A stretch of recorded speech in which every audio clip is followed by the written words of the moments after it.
ពុកម៉ែបងប្អូនថ្ងៃនេះមកដល់ចការតារេនេះហើយចការតារេនេះគឺនៅខាងមេមត់យើងហើយកុំឲ្យពុកម៉ែបងប្អូនឆ្ងល់ថាខុសដងយកតារេខាងផ្ទះលេខ2ឯងផ្ទះលេខ3ឯងអត់ទេគឺតារេនៅមេមត់បាទផលិតផលរបស់ខ្មែរយើងហើយថ្ងៃនេះផងដែរគឺមកដល់ចការហើយខ្លាចពុកម៉ែបងប្អូនថាថតតាក្រោមឡើងលើថតឲ្យវាច្បាស់តិចមើលហើយតារេនេះបាទគឺជាការដាំដុះបាទដោយបងផ្ទាល់ហើយបងនៅខាងនេះគេហៅភូមិអីគេនៅសុំជម្រាបសួរលោកគ្រូសាដំបងត្រេននេះស្ថិតនៅក្នុងទឹកដីស្រុកមេមត់ឃុំត្រមុងភូមិនងថ្មលើបាទអញ្ចឹងបងប្អូនដែលចង់បានណាកុំភ្លេច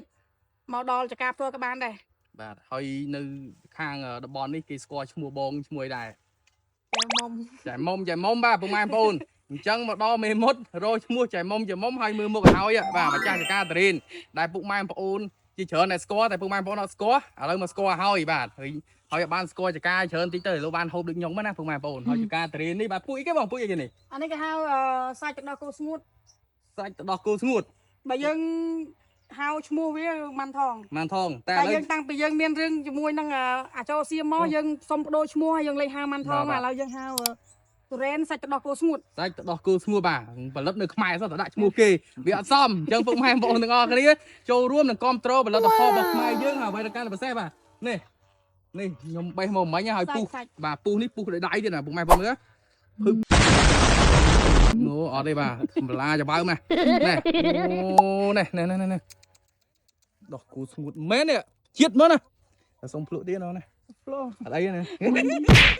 អត់អីអូនេះ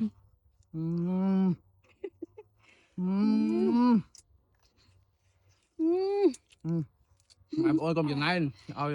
ខ្ញុំរៀងខ្សែសបោខ្សែចការតារេនអញ្ចឹងខ្ញុំទៅពុកម៉ែបងប្អូនត្រូវការតារេន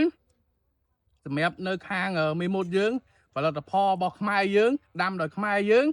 អាចតាក់ទងបងស្រីបានបងស្រីអាចជួយផ្ដល់ព័ត៌មានលេខទីខ្សែបងជូនចង់បានតារេនកុំភ្លេចណាលេខទូរស័ព្ទ097 8624 343អាចមកដល់ទីតាំងចការផ្ទាល់ក៏បានដែរបាទអាចតាក់ទងមកឥឡូវនេះហើយគ្រប់គ្រងផលិតផលរបស់ខ្មែរយើងដែលផលិតបានទាំងអស់គ្នាបាយ